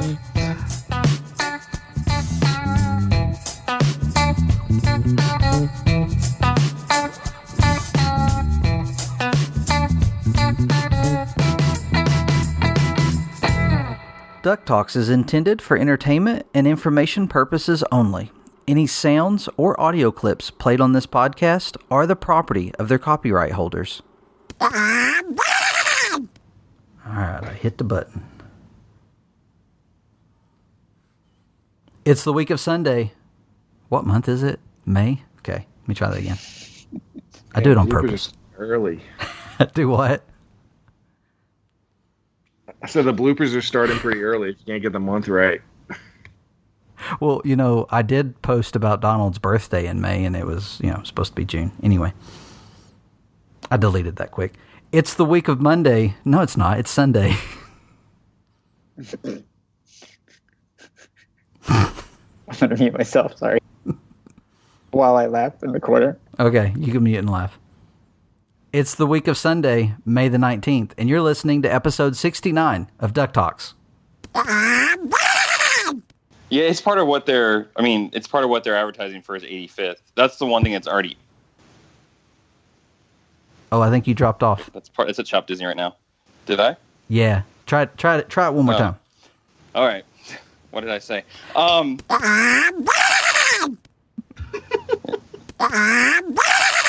Did you have that on all of those, Brian? Yeah, I'm looking at the Wikipedia page. I also linked it in the chat, by the way. Oh. In case anybody wants it. I don't know how that works. Oh, okay. So there's like a little chat button down below. Yeah. And if you click it, it opens up, and then I posted a link in there. Pirate and Josh, take note. We can do this in future episodes. Skype. If you guys ever need me for technical support, I'm actually graduating with a computer information systems degree in like 2 weeks. Where is this at? I don't even see what we're talking about. So you know how you can click over in the chat? Yeah. Click over in the chat, and he's posted it in the chat. I don't see it in the chat. Can you guys hear my dogs in the background? I can't. No, but I wish I could. Okay. All right, so I will read these. Let me find it. Because for some reason it went to the depths of Cousin Feathery for me. Oh, I love him. Yeah, just scroll down to season 2 and they're all there. It starts with director, and then it's got story by, and then the third column is the... it doesn't give me the heading, does it? Okay. All right. No, you gotta remember. Yeah, okay. All right. And on... Now I hear you, dogs. That's okay. I'll cut that out. It's all right. Yeah, it was a great way to bring it back. Sorry. No, go ahead. I completely... Okay. You want to try it again? Yeah, sure. 3, 2, then I'll let you do. Jam. Do. Anyways. Because he's got to go. He's got baby duty.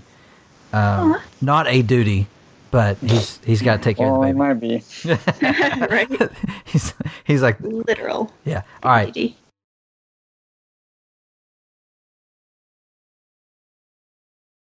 Open up your eyes. Take a look at me.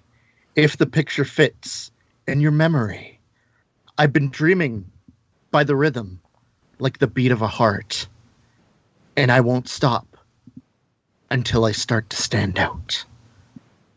Some people settle for the typical thing, living all their lives, waiting in the wings. It ain't a question of if, just a matter of time, before I move to the front of the line. And once you're watching every move that I make, you gotta believe that I got what it takes. to stand out above the crowd, even if I gotta shout out loud, till mine is the only face you see, gonna stand out till you notice me.